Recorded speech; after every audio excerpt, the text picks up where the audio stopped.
Hi guys, welcome to the channel civil concept. आज हम लोग देखने वाले जो हमारा इंटरव्यू क्वेश्चन की जो हमारे सीरीज चल रही है उसमें जो हमारा थर्ड पार्ट है वो देखने वाले हैं। हमने इससे पहले हमारे जो दो पार्ट थे, जो हमारा पार्ट 1 था और जो हमारा पार्ट 2 था, वो बनाए हुए हैं। आप जाकर देख सकते हैं। जो हमारे चैनल की जो प्लेलिस्ट होगी उसमें मैं डाल देता हूँ। तो आज हम देखने वाले जो हमारा पार्ट 3 होगा। पार्ट 3 में हम क्या देखेंगे, जो हमारा स्लम वैल्यू होती है डिफरेंट मेंबर, जैसे कि हमारे जो कॉलम बीम स्लैब पेवमेंट या जो ब्रिजेस होते हैं हमारे, उसमें जो हमारी स्लम वैल्यू होगी वो किस तरह से होगी। जो हमारे लिस्ट काउंट होते हैं वो देखेंगे हम। जो हमारा एंगल होता है स्टेयर के राइजर और ट्रेड देखेंगे। जो हमारा टेम्परेचर होता है सीमेंट का ज़्यादा से ज़्यादा कितना होना चाहिए।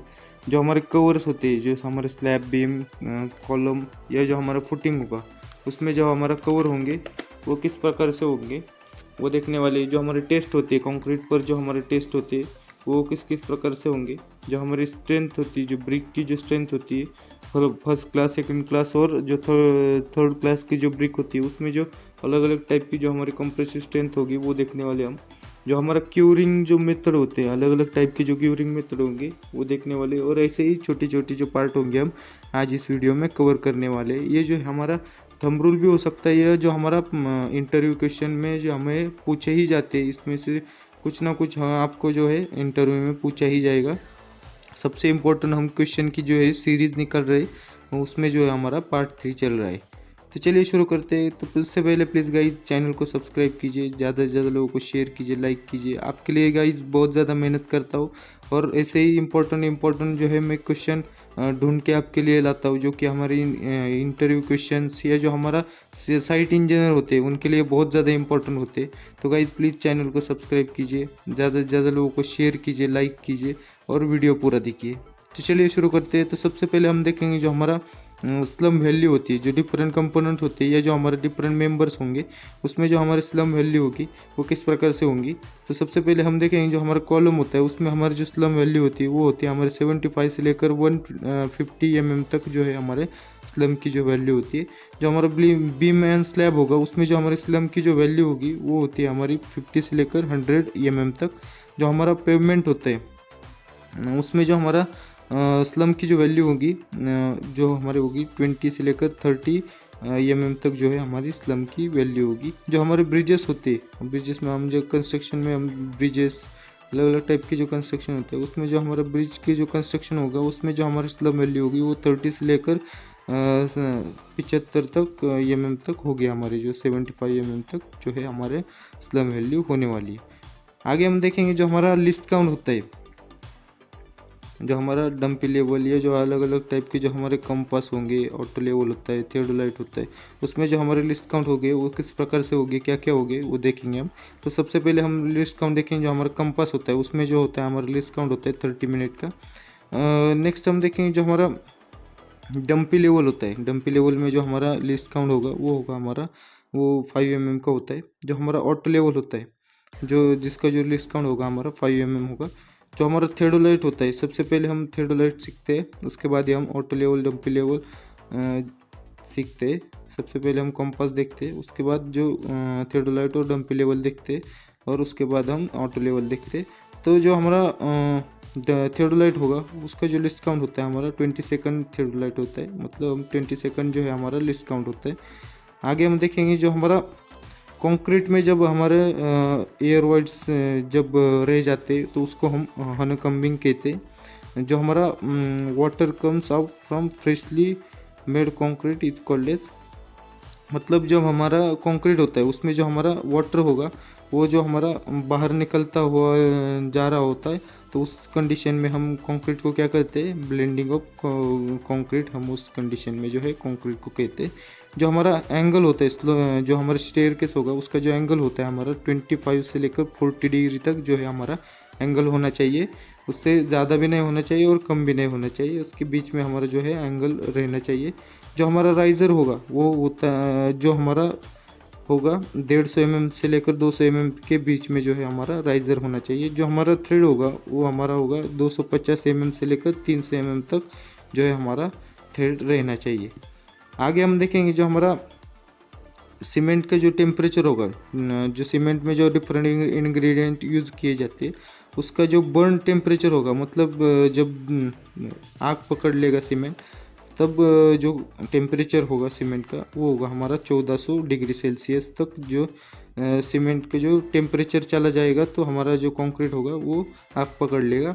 जो हमारा कवर होते, जो हमारे कंपोनेंट होते हैं अलग अलग, स्लैब, बीम, कॉलम, फुटिंग, उसके जो कवर होंगे, जब हम रेनफोर्समेंट डालते हैं तब हम कवर का यूज़ करते हैं। तो हमारे कवर किस प्रकार से होंगे वो देखेंगे। तो जो हमारा स्लैब होता है उसमें हम 20 mm का जो है कवर प्रोवाइड करते हैं।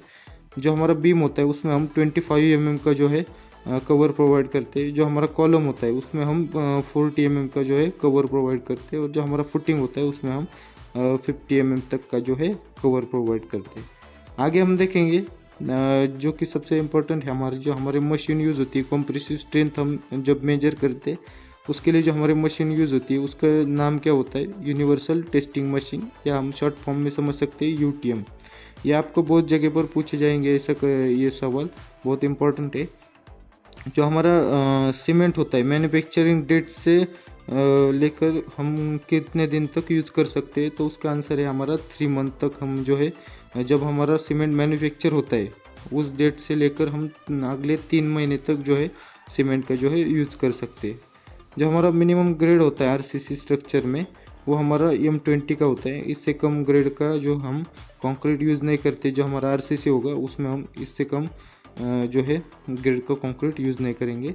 जो हमारा स्टैंडर्ड साइज़ होता है, जो हुक का और एंगल का जो स्टैंडर्ड साइज़ होता है रेनफोर्समेंट में, तो उसका जो हुक का जो साइज़ होगा वो हमारा 10D होता है और जो एंगल होगा हमारा वो 135 डिग्री तक जो है हमारा एंगल होगा। नेक्स्ट हम देखेंगे जो हमारा कंक्रीट होते हैं उसमें अलग अलग टाइप के जो टेस्ट होते हैं वो किस प्रकार से होते हैं। तो सबसे पहले जो टेस्ट होता है हमारा स्लम कोन टेस्ट होता है।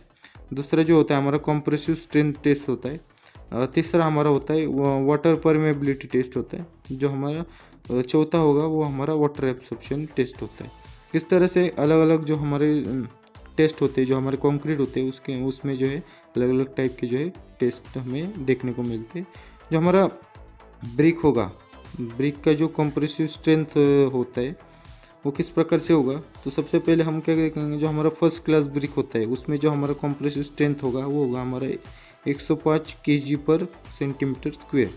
जो हमारा सेकंड क्लास ब्रिक होता है उसमें हमारा 70 kg प्लस पर सेंटीमीटर स्क्वायर होता है। और जो हमारा फायर ब्रिक होता है या हमारा जो थर्ड ब्रिक होता है, थर्ड क्लास ब्रिक, यह जो हमारा ज़्यादा बर्न ब्रिक होता है तो उसका जो हमारा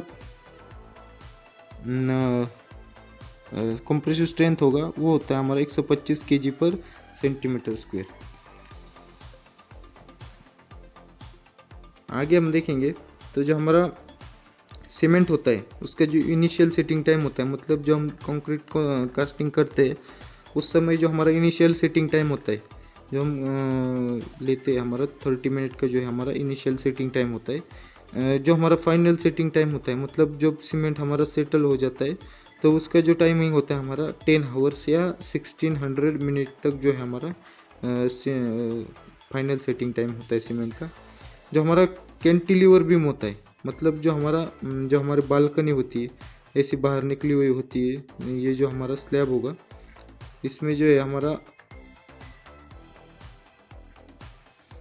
ये जो होता है हमारा ऐसा बाहर निकला हुआ छज्जा जैसा जो हमारा पार्ट होता है ये हमारा कैंटिलीवर होता है।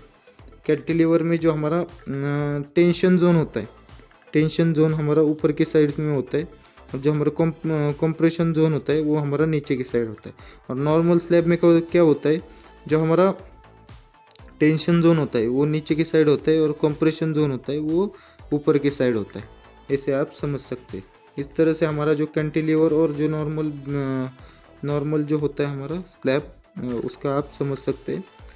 आगे हम देखेंगे जो हमारा क्यूरिंग के जो हमारे मेथड्स होते हैं, हम जब कंस्ट्रक्शन करते हैं उसमें जो हमारा क्यूरिंग ये इम्पोर्टेंट पार्ट होता है हमारा। जो RCC या जो हम PCC करते हैं या ब्रिक वर्क करते हैं, अलग अलग टाइप के जो हमारा कंस्ट्रक्शन करते हैं उसमें जो हमारा क्यूरिंग होता है वो बहुत इंपॉर्टेंट रोल प्ले करता है। तो उसमें जो हमारा टाइप होते हैं, मेथड होते हैं, जो क्यूरिंग के वेरियस मेथड होंगे वो किस प्रकार से होते हैं। तो किस किस प्रकार से हम क्यूरिंग कर सकते हैं, तो हम स्प्रेइंग कर सकते हैं, मतलब जो हम पानी मार सकते हैं, या वेट कवरिंग कर सकते हैं, जो हमारा बैग्स होते उसको वेट करके हम कवर कर सकते हैं सरफेस को।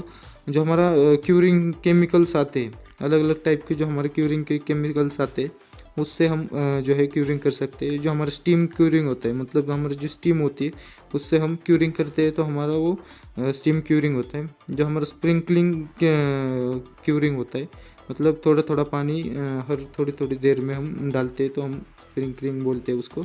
इस तरह से आप समझ सकते हैं जो वेरियस क्यूरिंग मेथड होंगे वो किस किस प्रकार से होंगे। तो गाइज, आपको ये वीडियो कैसी लगी? आप आज हमने अलग अलग जो कंपोनेंट है हमारे कंस्ट्रक्शन में वो देखे। तो आपको ये वीडियो कैसी लगी प्लीज़ कमेंट करके बताइए। आपके लिए बहुत ज़्यादा मेहनत करता हूँ, तो एक लाइक करके जाइए प्लीज़। अपने दोस्तों के साथ शेयर कीजिए और सब्सक्राइब कीजिए guys. Thank you so much guys.